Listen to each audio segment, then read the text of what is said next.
अथ मन्त्रपाठः।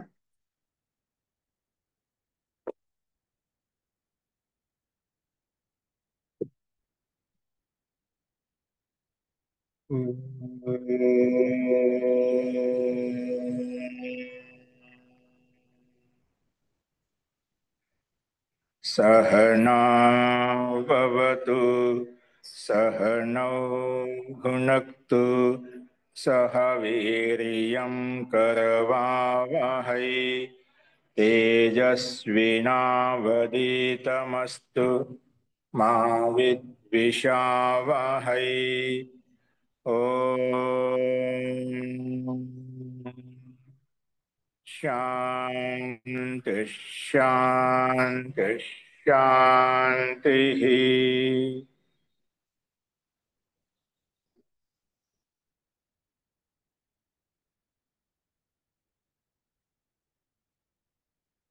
सर्वेभ्यो नमः। అందరికీ నమస్కారం అండి. మహోదయ మొన్న అడిగారు కదా ప్రశ్న, ఒకసారి మళ్ళా చెప్పరా? మనము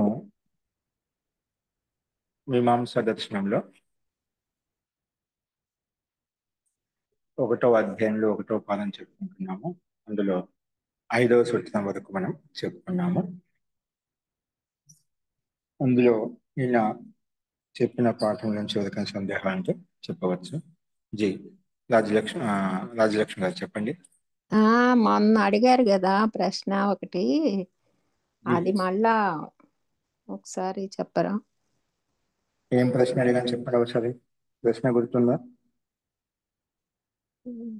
అది అంటే ధర్మాన్ని ప్రమాణంగా ఎలా చెప్తారు అని అడిగినట్టు గుర్తు. గురించి జీ ప్రశ్న గుర్తుందా?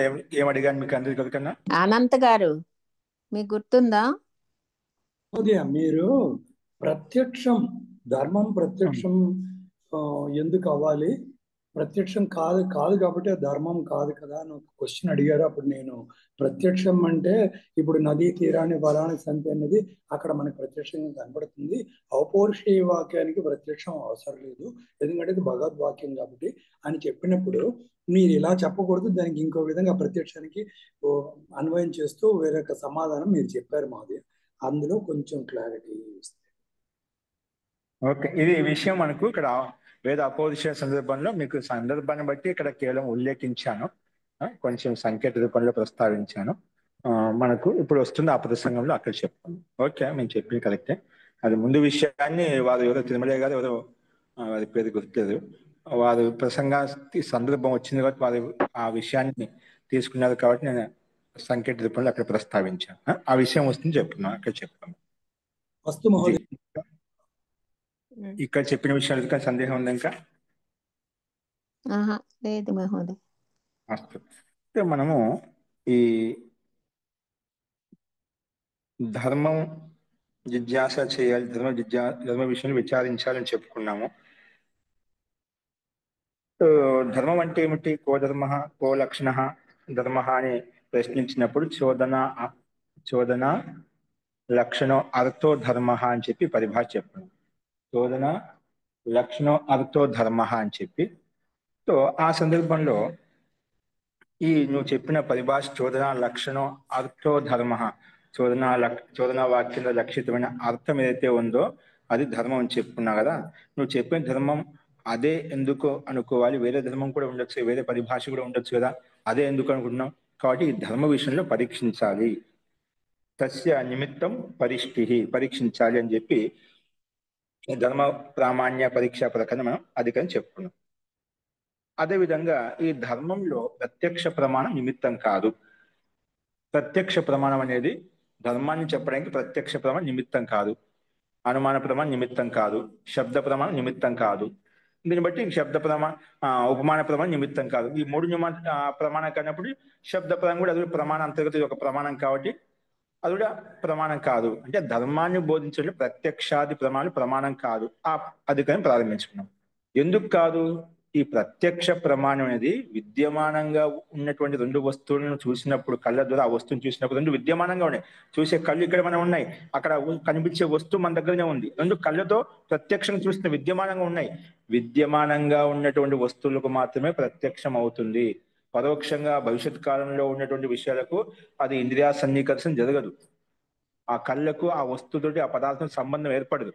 కాబట్టి అది ప్రత్యక్షం కాదు. ధర్మ విషయం ఏంటంటే అది ఇప్పుడు అగ్నిహోత్రం చేస్తే నీకు స్వర్గ సుఖం మోక్షం వస్తుంది, అది ఎప్పుడో భవిష్యత్తులో వస్తుందన్నమాట. అది మనం చూడలేదు, ఈ కంటితో చూడలేవు. కాబట్టి ఈ ప్రత్యక్ష, నువ్వు చెప్పిన ప్రత్యక్ష పరిభాష ఏదైతే ఉందో, ఇంద్రియార్థ సన్నికర్షోత్పన్నం జ్ఞానం తత్ ప్రత్యక్షం. ఇంద్రియాలకు అర్థంతో అంటే పదార్థంతో సంబంధం ఏర్పడినప్పుడు ఏ జ్ఞానం అయితే ఉత్పన్నం అవుతుందో అది ప్రత్యక్షం చెప్పేవారు. ఆ ప్రత్యక్షం అనేది వర్తమానంగా విద్యమానంగా ఉండే వస్తువులకు మాత్రం ప్రత్యక్షం అవుతుంది. ధర్మ విషయంలో అది ప్రత్యక్షం కాదు. కాబట్టి ఇది ధర్మ విషయంలో ప్రత్యక్షాది ప్రమాణం కావు అని చెప్పి ఈ 4వ సూత్రంలో ప్రత్యక్షస్య అప్రమాణాధికరణం చెప్పుకున్నాం. ఇప్పుడు ఆ విషయంలో లేదండి, ధర్మంలో ప్రత్యక్షాది ప్రమాణాలు ప్రమాణమే అని ఈ 5వ సూత్రం ప్రారంభించుకున్నాం. ఏంటి? ధర్మంలో ప్రత్యక్షాది ప్రమాణం కావని ఒక అధికరణం ప్రారంభించుకున్నాం. ఇప్పుడు ఈ అధికరణం ఏమంటున్నా, సిద్ధాంతం వల్ల లేదు, ప్రత్యక్షాది ప్రమాణం అభావము, ప్రత్యక్షాది ప్రమాణము అనుమాన ప్రమాణం ఉపమాన ప్రమాణం లేవని కాదు. అభావో అస్తి అభావపి నాస్తి.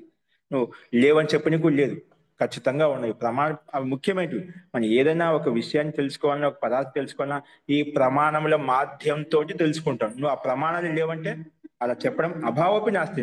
నువ్వు అలా చెప్తున్నావు కదా, కరెక్టే, వర్తమాన కాలం ప్రత్యక్షం అవుతుంది అలా అని చెప్పి భవిష్యత్ కాలంలో జరగబోయేటువంటి భవిష్యత్ కాలంలో అయ్యేటువంటివి సూచించడంలో తెలియచడంలో ఈ చోదన వాక్యం ప్రమాణమే కాదని చెప్పడం ఏమాత్రం ఉచితం కాదు. అభావపి నాస్తి అలా అని చెప్పి ఈ అభావం చెప్పి కూడా చెప్పనీక లేదు, ఈ ప్రమాణం లేవని చెప్పని కూడా లేదన్నమాట. అభావం అని చెప్పి కూడా చెప్పనీక లేదు. ఎందుకంటే అని చెప్పి మనం ఈ సూత్రం చెప్పుకున్నాం. ఈయన ఔత్పత్తికస్తు శబ్దస్య అర్థేన సంబంధ.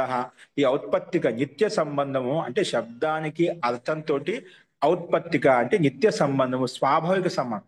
శబ్దం ఉందంటే ఖచ్చితంగా అర్థం ఉంటుంది, దాని సందేహం లేదు. ఇంకా అవినాభావ సంబంధం, ఏ శబ్దం చేసి ఏదో ఒక అర్థంతో ఉంటుంది. అలాగా చోదన వాక్యం శబ్దం చెప్పుకునే ఖచ్చితంగా అర్థం ఉంటుంది. అర్థం లేదు ఆ శబ్దం చెప్పదు అనమాట. ఏదైతే ఉంటుందో అదే చెప్తుంది. ఆ శబ్దం యొక్క స్వాభావిక ధర్మం అదే అన్నమాట, లేనిది చెప్పదన్నమాట. అందుకే ఔత్పత్తికస్తు శబ్దస్య అర్థేన సంబంధ. అది ఔత్పత్తి శబ్దంకి అర్థంతో సంబంధము నిత్యము, శాశ్వతము. అందుకే తస్య జ్ఞానం, ఆ శబ్దం యొక్క అర్థ జ్ఞానం కలుగుతుంది, శబ్దార్థ సంబంధం యొక్క జ్ఞానం కలుగుతుంది. ఏ జ్ఞాతం తస్య జ్ఞానస్య తస్య ధర్మస్య జ్ఞానం. అంటే ఆ చదివిన వాక్యంలో ఏ అర్థం ద్యోతమైందో అది మనకు ధర్మంలో నిమిత్తం చెప్పుకున్నాం కదా. అందుకే తస్య అంటే ధర్మక నిమిత్తం జ్ఞానం అని చెప్పాం. కాబట్టి ఆ ధర్మానికి నిమిత్తం ఏంటి? జ్ఞానం.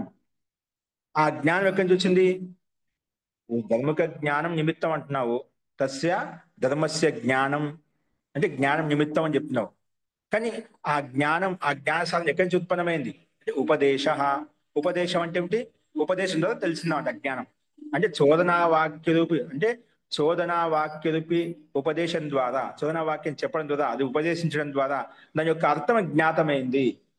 ఆ ఉపదేశం ద్వారా ఆ జ్ఞానం ఉత్పన్నమైంది అన్నమాట.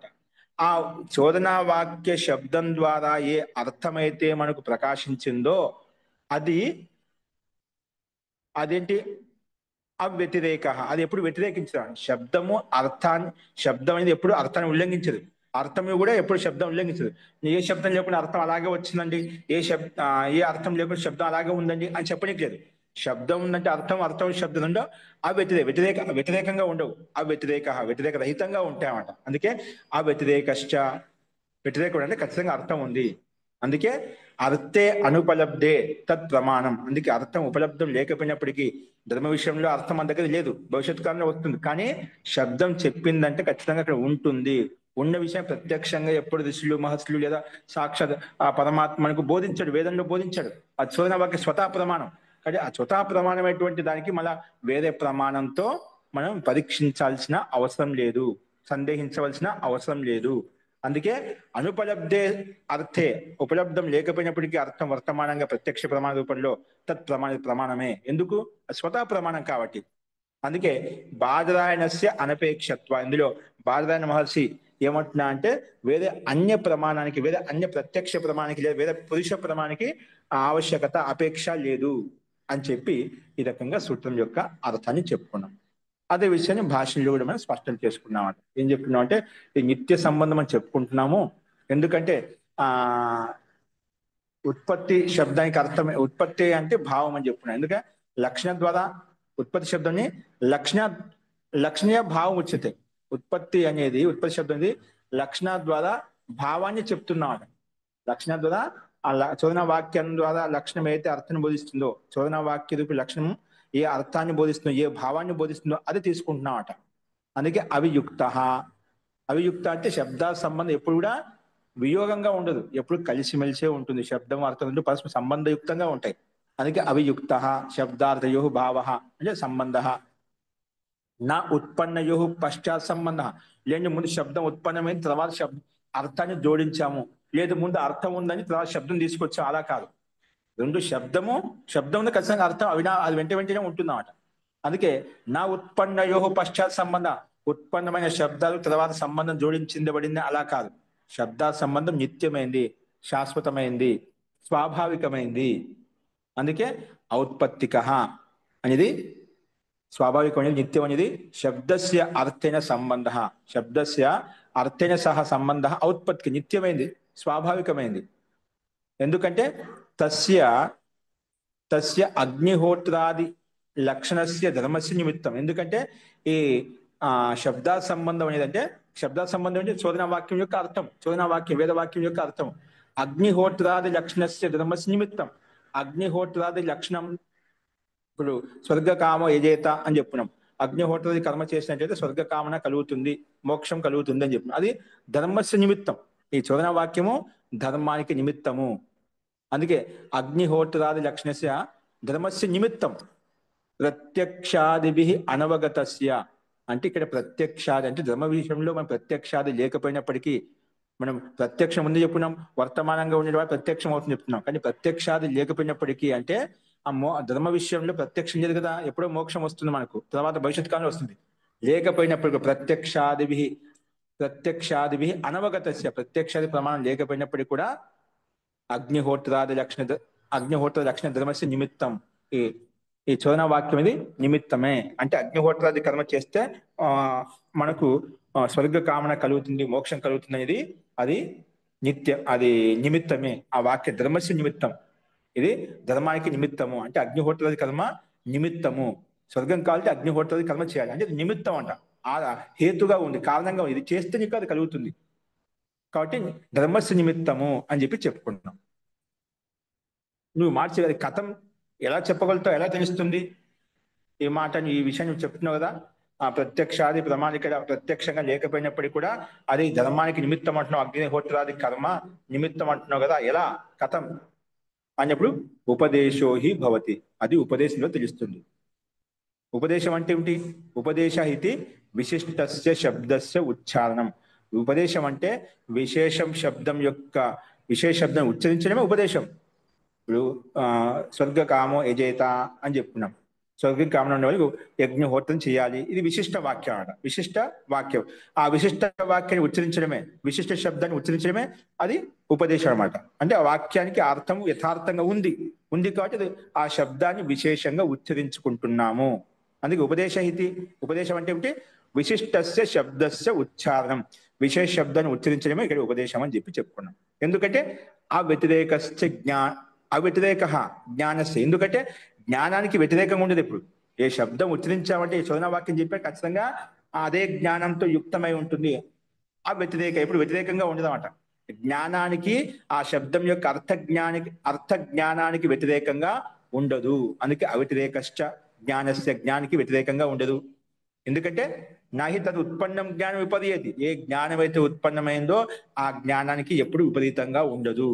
నహి తదు ఉత్పన్నం జ్ఞానం విపరీయేతి, విపరీతంగా ఉండదు. ఎందుకంటే యత్స జ్ఞానం నా విపరీయేతి, అంటే ఏ విషయానికి ఏ జ్ఞానం అయితే ఉందో, ఏ శబ్దానికి ఏ అర్థమైతే ఉందో, ఏ అర్థ జ్ఞానం అయితే ఉందో నా విపరీయేతి, ఆ శబ్దం ఆ అర్థాన్ని ఎప్పుడు వ్యతిరేకించదు. నా విపరీయేతి, నామ జ్ఞానం, ఏ విషయానికి ఏ శబ్దానికి ఏ అర్థ జ్ఞానం ఉందో అది నా విపర్యతే, ఆ శబ్దం ఆ అర్థాన్ని వదిలిపెట్టదు.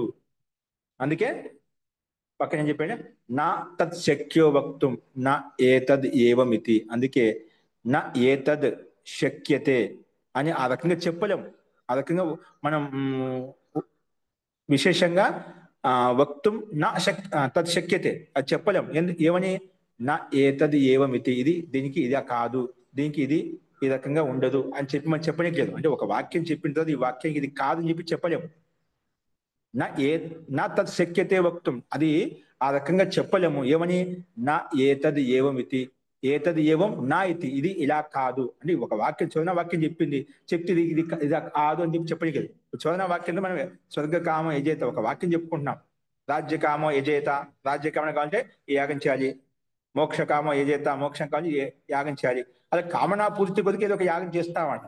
ఇది చేయాలి, వాక్యం చెప్పిందంటే ఇది ఇలా కాదు, ఏతదేవం నా అని చెప్పి చెప్పనీకి లేదన్నమాట. నా ఏతదేవమితి, ఇది ఇలా కాదు. ఒక వాక్యం చెప్తుంటే ఈ శబ్దానికి ఒక అర్థం ఉంటుందన్నమాట. ఆ వాక్యార్థం చెప్తుండే లేదంటే అది అలా ఉండదు ఎప్పుడు కూడా. నా ఏతదేవమితి. ఉదాహరణ చూపిస్తున్నాను. యథా భవతి అంటే యథా విజ్ఞాయతే నా తథా, ఏ రకంగా మనకు కనిపిస్తుంది, ఏ రకంగా మనకు ప్రకాశిస్తుంది, ఏ రకమైన అర్థాన్ని మనం తెలుసుకుంటున్నామో నా తథా భవతి అని చెప్పనీకి లేదు.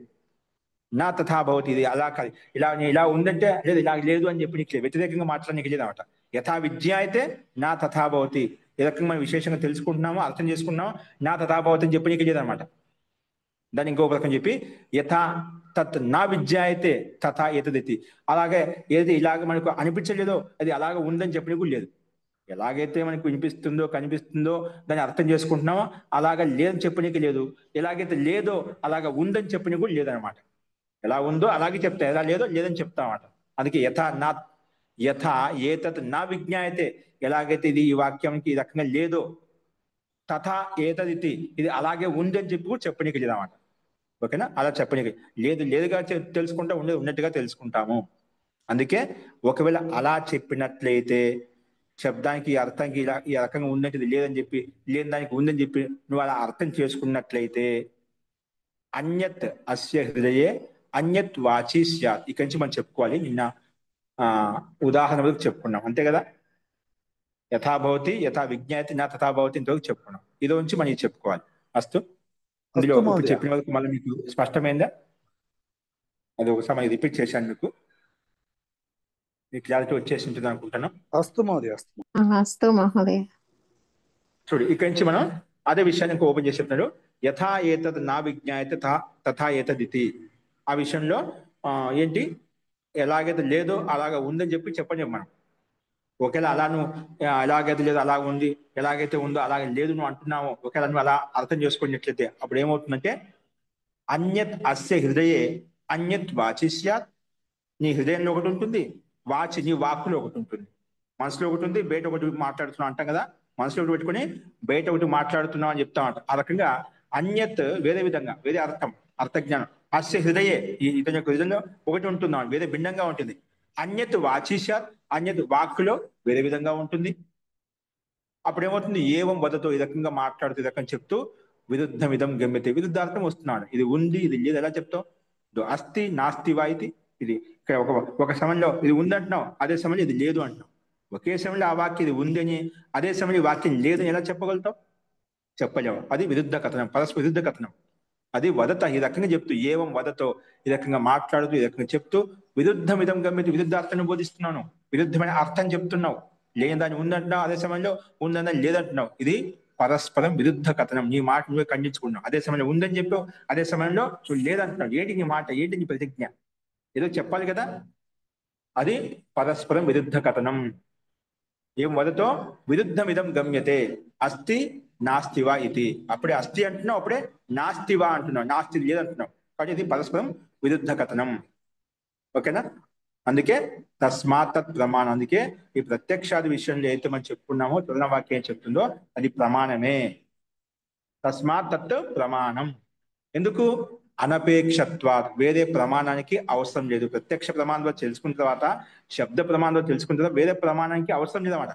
వేరే ప్రమాణంతో తెలుసుకోవాల్సిన అవసరం లేదు. వేరే ప్రమాణానికి ప్రమాణాంతరానికి అపేక్ష అనేది ఉండాలి. వేద ప్రమాణంతో తెలుసుకోవాలనేది అపేక్ష ఉండదు అన్నమాట. అందుకే అనపేక్షత్వాత్, అది ఎటువంటి అపేక్ష, వేద ప్రమాణంతో తెలుసుకో అని చెప్పి అపేక్ష ఉండదు అన్నమాట, ఆకాంక్ష ఉండదు అన్నమాట. అందుకే అనపేక్షత్వాత్ అని చెప్పి చెప్పుకున్నాం.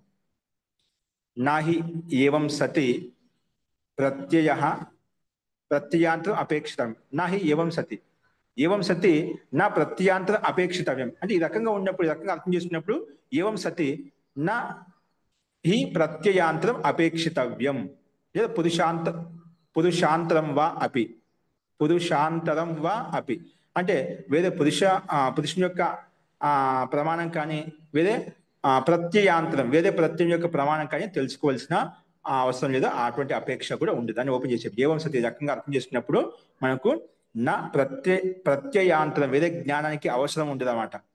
ప్రత్యయాంతరం అపేక్షితవ్యం, వేద ప్రత్యయం అంటే జ్ఞానానికి, వేద జ్ఞానానికి అవసరం ఉండదు. పురుషాంతరం వా అపి అంటే వేద పురుషుని యొక్క అర్థం అంటే వేద ఋషి కృత ప్రమాణక ఋషి చెప్పిన నమ్మమండి, ఇంకా ఏదైనా చెప్పాలి, ఇంకా ఏదైనా మహాపురుషులు చెప్పాలి, మహాన్ వ్యక్తులు చెప్పాలి, ఇలా చెప్తే అది నమ్ముతామని చెప్పి పురుషాంతరం వా, వేద పురుషుని యొక్క జ్ఞానానికి కూడా అవసరం లేదు. వేద ప్రమాణం అవసరం లేదు, శబ్ద ప్రమాణం అవసరం లేదు, వేద పురుషుడి యొక్క ప్రమాణం కూడా అవసరం లేదు అని చెప్పి రకంగా స్పష్టంగా చెప్పాడు. అంటే అనపేక్షత్వ సూత్రం పదం ఉంది కదా, అది బాదరాయణ మహర్షి చెప్పాడు. బాదరాయణ మహర్షి స్వయంగా చెప్పాడు. అంటే అక్కడ బాదరాయణ మహర్షి చెప్పాడంటే అక్కడ గౌరవంగా చెప్పాడు. ఆయన ఉల్లేఖి ఆయన ప్రమాణం తీసుకుని చెప్తున్నాడు మహర్షి జైమిని. ఆయన గురువు చెప్పాడు మాత్రం వచ్చినా కూడా స్వయంగా చెప్పాడు. ఆయన వేదాలు స్వతహా ప్రమాణమైనప్పుడు దాని ప్రమాణంతో పరీక్షించవలసిన అవసరం లేదు. వేరే అన్య పురుషుడి యొక్క ప్రయోజనం, అన్య పురుషుని యొక్క ప్రమాణం కూడా అవసరం లేదు అని చెప్పి పురుషాంతరం వాపి నా అపేక్షితవ్యం, వేరే అపేక్ష లేదు. ఎందుకంటే అయం ప్రత్యయో హి అసౌ, ఈ ప్రత్యయం ఇలాగే ఉంది. అసౌ అయం ప్రత్యయ, ఈ శబ్దానికి, ఈ వాక్యానికి, ఈ చోదన వాక్యానికి, బ్రాహ్మణ వాక్యం ఇదే అర్థం, వేరే అర్థం లేదనమాట.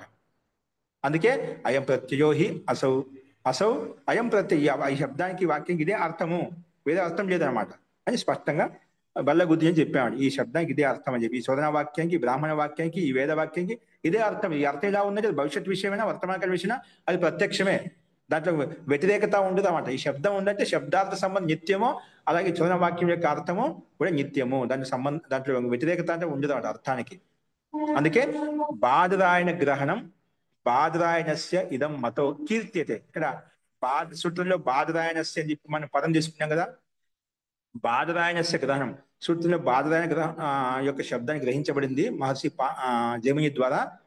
బాదరాయణస్య ఇదం మతం కీర్తితే, బాదరాయణ యొక్క మతాన్ని కూడా కీర్తింపజేసుకోవడానికి, అంటే అతని యొక్క వచ్చిన దీంట్లో అదే విధంగా స్వీకరిస్తా అని చెప్పి దానికి పూజించడం, దాన్ని స్తుతించడం కొరకు అలాగా తీసుకోబడి. అంటే నేనే కాదు, ఈ విషయంలో మా గురువు గారు అంటే బాదరాయణ మహర్షి కూడా దాన్ని స్వీకరిస్తున్నామట. అందుకే బాదరాయణస్య ఇదం మతం కీర్తితే, అతని యొక్క కీర్తిని ఉల్లేఖించడమాట. అంతేగాని బాదరాయణం అదే చెప్పాడు, మతం కీర్తితే అంటే బాదరాయణం పూజయితం, బాదరాయణ మహర్షిని పూజించడం కొరకు, గౌరవించడం కొరకు అక్కడ ఈ రకంగా ఆయన మతాన్ని కూడా ఉల్లేఖించారు. నా ఆత్మీయం మతం పర్యుదాసితం, తన ఆత్మీయ వచనాన్ని అంటే మహర్షి జైమిని యొక్క మతాన్ని, దాన్ని వచనాన్ని విరుద్ధంగా కాదు, అంటే అతని యొక్క మతాన్ని పరిత్యాగం చేయడానికి కాదు, పర్యుదాసితం అంటే పరిత్యాగం చేయడానికి చెప్పలేదు. మహర్షి బాదరాయణ ఈ రకంగా స్వీకరిస్తున్నా అంటే ఈ మతం నాకు అంగీకారం లేదు, నేను దీన్ని త్యాగం చేస్తున్నా అని చెప్పి చెప్పలేదు. ఆయన పుష్టి కొరికి అతన్ని తీసుకున్నాడనమాట. అందుకే నా ఆత్మీయం మతం అంటే మహర్షి జైమిని తన మతాన్ని పర్యుదాసితం అంటే తన ఒక మతాన్ని త్యాగం చేయడం కొరకు, తన మతాన్ని వదిలిపెట్టడం కొరకు ఆయన బాదరాయణాన్ని స్వీకరించలేదు. ఆయన పూజించడం కొరకు, గౌరవించడం కొరకు బాదరాయణ మతాన్ని కూడా అంగీకరించాడు. అంటే వారిని కూడా పుష్టి చేసుకున్నాడు, ఆయన చూపించాడు అనమాట. అది ఈ రకంగా మనము, అందుకే ప్రత్యక్షాది ప్రమాణాలు మనకు ప్రమాణమే, ప్రమాణం కాదు అని చెప్పడానికి ఏమాత్రము ఉచితం కాదు. ఈ ప్రత్యక్షంగా మనకు వేదాలు స్వతహా ప్రమాణమైనప్పుడు, ప్రత్యక్షం ప్రమాణమైనప్పుడు అనుమాన ప్రమాణము, శబ్ద ప్రమాణం ప్రమాణాలు ఏమంట. దానికి వేద ప్రమాణాంతరాలకు వేద ప్రమాణానికి కానీ వేద పురుష ప్రమాణానికి కానీ అవసరం లేదని స్పష్టంగా చెప్పబడినాడు. కాబట్టి వేదాలు స్వతహ ప్రమాణం. ఈ వేదాలకు స్వతహ ప్రమాణమైనటువంటి ప్రమాణానికి ప్రమాణం అవసరం లేదు. సూర్యుడు స్వతహ ప్రమాణమైనప్పుడు సూర్యుని ప్రకాశింపచేయడానికి వేద ప్రకాశం ఉండాలండి, అవసరం లేదు. ఇప్పుడు ఒక వస్తువు మనకు కనిపించకపోతే సూర్యుని యొక్క ప్రకాశం ద్వారా ప్రకాశిస్తుందన్నమాట. బల్బు ద్వారా ప్రకాశింపజేసుకుంటాం. అంటే అంధకారంలో ఉండే వస్తువుని తెలుసుకోవడానికి దీపం ద్వారా మనం ప్రకాశింపజేస్తాం. అంటే దీపం ఆ నిమిత్తం కారణం ఏర్పడింది. ఆ అంధకారంలో వస్తువుని ప్రకాశింపజేయడానికి దీపం కారణం అయిపోయింది అన్నమాట. దీపం ఆ కారణం పరీక్షించడానికి వేరే దీపానికి అవసరం లేదన్నమాట. సూర్యుడు ప్రకాశ స్వరూపం అని చెప్పడానికి వేరే ప్రకాశం తీసుకొచ్చి చూపించాల్సిన అవసరం లేదన్నమాట. అలాగే వేదాలు స్వతః ప్రమాణం. ఆ వేదాలు స్వతః ప్రమాణం అయినప్పుడు పరమాత్మ యొక్క అపౌరుషేయం అంటే పరమాత్మ యొక్క వచనమైనప్పుడు మనం దాన్ని పరీక్షించుకోవాల్సిన అవసరం లేదు. స్వతః ప్రమాణము. మూలానికి మూలం ఉండదు. మూలస్య అమూలం మూలం, మూలస్య అమూలం మూలం. మూలానికి మూలం ఉండదు అన్నమాట. మూలస్య అమూలం మూలం అని చెప్పి సాంఖ్య శాస్త్రం చెప్పుకుంటే ఒక సూత్రం మహర్షి కపిల్ మహర్షి చెప్తామట. మూలానికి మూలం అంటే అడగం అన్నమాట. ఇప్పుడు చెట్టు అంటే ఇది కొమ్మలండి, ఇవి శాఖలండి, ఆకలి అంటాం. దీనికి ఈ కొమ్మలకి ఇది కారణం, ఈ శాఖ ఇది కారణం, ఈ తన కారణం, ఈ కాండం కారణం, ఈ వేరులు కారణం అంటాం. ఈ మూలానికి మూలం ఏంటి? అలా మూలానికి మూలం ఉండదు అన్నమాట. అంటే అతి ప్రశ్న అయిపోతుంది అన్నమాట. ఏదైనా ప్రశ్న అడిగితే ఒక లిమిట్ ఉంటుందన్నమాట. అని దీనికి కారణం ఏంటి, దీనికి కారణం ఏంటి అని చెప్పడానికి ఉండాలి. ఎక్కడ వచ్చినా స్టాప్ కావాల్సింది, ఎక్కడ వచ్చినా ఆగాల్సిందే. కారణానికి కారణం, కారణానికి కారణం, ప్రశ్నకు ప్రశ్న, ప్రశ్నకు ప్రశ్న ఎక్కడ ఉండదు అన్నమాట. ఎక్కడ చోట ఒక ఆగాలన్నమాట. ఓకేనా? అతి ప్రశ్న అవుతుంది, దోష వితండం అయిపోతుంది. న్యాయశాస్త్రం మనం ప్రస్తావించుకున్నాం. ఈ రకంగా మొత్తానికి మనకి అధికారం ఏంటి? ధర్మంలో వేద ప్రామాణ్యాధికారం. ధర్మంలో వేదము అంటే సూర్య వాక్యం ద్వారా చెప్పినటువంటి వాక్యాలు ఏవైతున్నాయో, బ్రాహ్మణ వాక్యాలు, వేద వాక్యం ఇవన్నీ కూడా ప్రమాణమే. అలాగే ప్రత్యక్షాది ప్రమాణం కూడా ప్రమాణమే. ప్రత్యక్షాది ప్రమాణం అయినప్పుడు అనుమానం, ఉపమానం, శబ్దం ఇవన్నీ కూడా ప్రమాణంగా స్వీకరించబడతాయి. అది భవిష్యత్ విషయమైనా ఏ విషయమైనా కూడా అది వాక్యార్థ సంబంధం నిత్యము, శబ్దార్థ సంబంధం నిత్యము. అలాగే వాక్యార్థం కూడా నిత్య అర్థాన్ని బోధిస్తుంది, దాంట్లో సందేహం లేదు. అవి స్వతः ప్రమాణం కాబట్టి అని చెప్పి ధర్మ విషయంలో వేదం ప్రమాణం అని చెప్పి నిరూపించాడు. ఓకేనా? స్పష్టమైంది. ఇప్పుడు ఒక మాట చెప్పంటే వేదాలు స్వతः ప్రమాణం కాబట్టి దాన్ని పరీక్షించడానికి వేద ప్రమాణం అవసరం లేదు.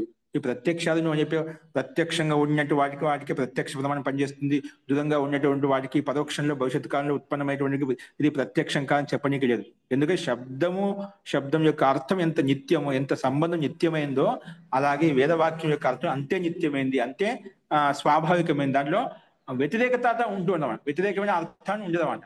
అంటే ఈ శబ్దానికి ఇది అర్థం కాదు అని చెప్పి మనం దాన్ని ఎప్పుడు ఖండించలేము. ఖచ్చితంగా శబ్ద అర్థం ఖచ్చితంగా ఉంటుంది, దాంట్లో ఎటువంటి సందేహం లేదు అని చెప్పి ఈ రకంగా స్పష్టం చేశాడు. కాబట్టి వేద స్వతः ప్రమాణం అయినప్పుడు దానికి మన ప్రశ్న అంటూ ఉండదు అన్నమాట అని ఆ రకంగా స్పష్టం చేశారు. ఇంతవరకు అర్థమైందా?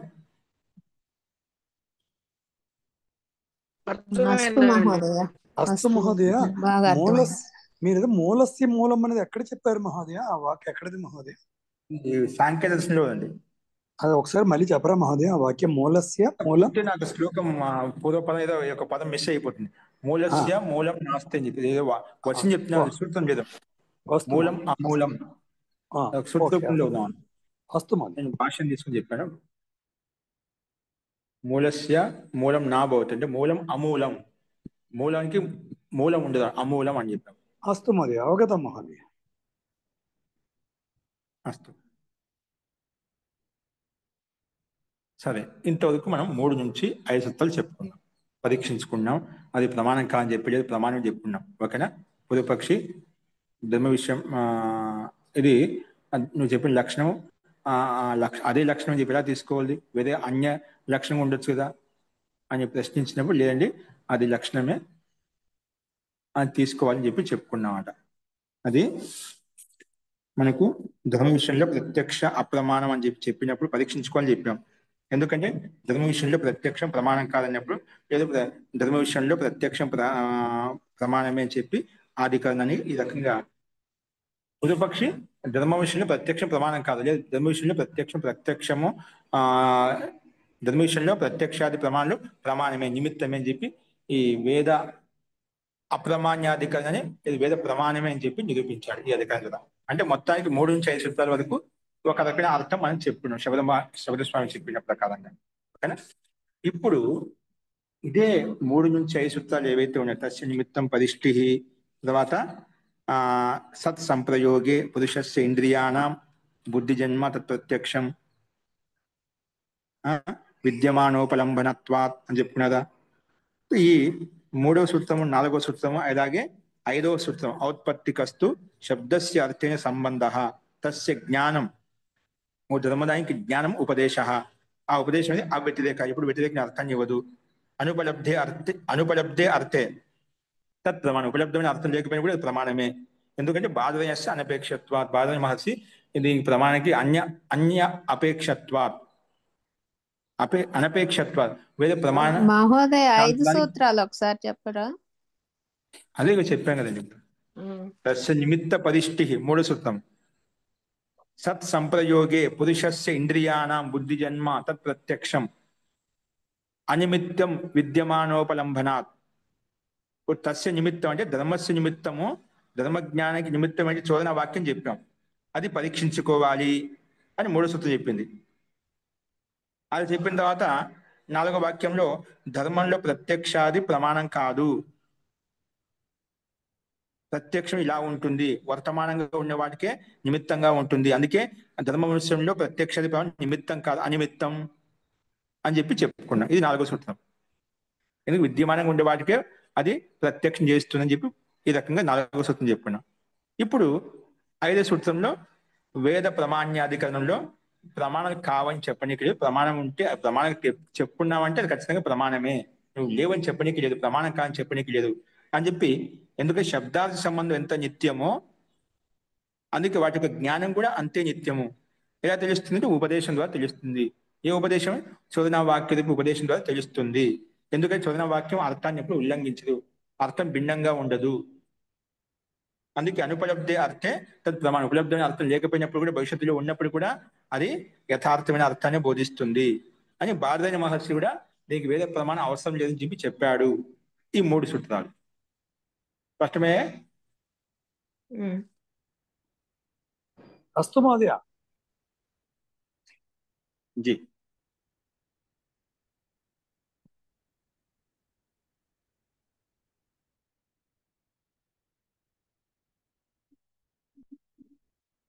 ఇప్పుడు ఈ మూడు సూత్రాలకు తృతీయ చతుర్థ పంచమ సూత్రానం వృత్తికార సమ్మతార్థ వర్ణనం. ఈ మూడు సూత్రాలకు వృత్తికారుడు, వృత్తికాని ఉపవర్ష అంటే బాదరాయణ అంటే వేదవ్యాస మహర్షి యొక్క గురువు ఉపవర్ష. ఓకేనా? ఉపవర్షిన ఆచార్య ఎవరైనా ఈ వృత్తికారుడు ఎవరంటే మహర్షి బారదాయ మహర్షి యొక్క గురువు అన్నమాట ఉపవర్ష. మనం ముందుకు చెప్పుకున్నాం. వృత్తికార కన్నా ఉపవర్షిత. ఓకేనా? ఇక్కడ ఈ ఉపవర్ష అనే ఆచార్య ఋషి వారు తృతీయ చతుర్థ పంచమ సూత్రాలకు వృత్తికా సమ్మతార్థం. ఆ వృత్తిక కొంచెం భిన్నంగా వ్యాఖ్య, ఈ మూడు సూత్రాలకు అర్థం భిన్నంగా చెప్పాడు, కొంచెం మార్చి చెప్పాడు అనమాట. అదంటే కింద చూద్దాం. అంటే అదే పుష్టీకరణ కొద్దికి ఆయన గురువు గారిని కూడా కొంచెం నిమిత్తం చేసుకొని కొంచెం వాక్య ఇది ఈ భావాన్ని ఇంకా స్పష్టంగా అర్థం చేసుకోవడం కొరకు ఆయన యొక్క అభిప్రాయం కూడా కొంచెం భిన్నంగా చెప్పడం కొరకు ఇది ఉల్లేఖించాడు. సమ్మతాలు అది కూడా ఒక రకంగా దగ్గర అర్థం అంటే వాళ్ళ అభిప్రాయం వ్యక్తం చేసామన్నమాట. మీకు ఇది చూసినప్పుడు ఇంకా స్పష్టమవుతుంది. ఓకేనా?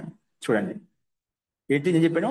3, 4, 5 ఈ మూడు సూత్రాలకు అర్థం వృత్తికారుడు అంటే ఉపవర్ష అనే మహర్షి వేదవ్యాస మహర్షి యొక్క గురువు గారు దీన్ని భిన్నంగా వ్యాఖ్యానించారు. అదంటే చూద్దాం. వృత్తికారస్తు అంటే ఉపవర్ష అన్యథా ఇమం గ్రంథం వర్ణయాం చకార. అన్యథ అంటే వేరే విధంగా, ఇమం గ్రంథం చూడు, గ్రంథ శబ్దం నపుంసకులు ఉపయోగించారు. గ్రంథ శబ్దం మాకు పుల్లింగంలో ఉంది. సందర్భం అంటే కొన్ని చోట్ల ఇమం గ్రంథం నపుంసకులు కూడా ఉపయోగిస్తాం. చూడు, అన్యథా ఇమం గ్రంథం, ఈ గ్రంథమును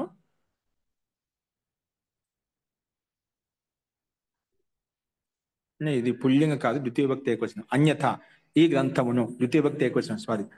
సో అన్యథ ఇమం గ్రంథం వర్ణయాం చకార అంటే వేరే విధంగా ఈ గ్రంథాన్ని వర్ణిస్తున్నామట. అన్యథా ఇమం గ్రంథం వర్ణయాం చకార, వేరే విధంగా వర్ణిస్తున్నామట. ఏమని? తస్య నిమిత్త పరిష్టి ఇత్యేవమాదిం అంటే తస్య నిమిత్తం పరిష్టి. ఇది 4వ సూత్రము. 3వ సూత్రము 4వది. సత్ సంప్రయోగే పురుషస్య ఇంద్రియాణం బుద్ధి జన్మ తత్ ప్రత్యక్షం. అది అనిమిత్తం. ఎందుకు? విద్యమాన ఉపలంబనత్వాత్. ఈ సూత్రం 4వది. 5వది ఇప్పుడు చెప్పుకున్నా. ఔత్పత్తికస్తు శబ్దస్యార్థేన సంబంధ తస్య జ్ఞానం ఉపదేశ. ఎందుకంటే అవ్యతిరేకశ్చ అర్థే, అవ్యతిరేక అర్థే అనుపలబ్ధే తత్ ప్రమాణం. అర్థం ఉపలబ్ధం లేకపోయినా ప్రమాణమే, ఎందుకంటే బాధ అనపేక్షత్వ. ఇది 5వ సూత్రం అన్నమాట. ఈ 3 ఇత్యం ఆది శబ్దం చేత మొత్తం తీసుకోవాలి. ఈ 3 సూత్రాలు ఏవైతే ఉన్నాయో వాటిని పరీక్షాధికం ప్రారంభించుకునేదా వీటిని పరీక్షించుకుంటున్నామట. ఇది ప్రమాణం కాదు, ప్రత్యక్ష ప్రమాణం కాదు, లేదు ప్రమాణం చెప్పి ఆయన నిరూపించుకుని వచ్చాడనమాట సిద్ధాంతి.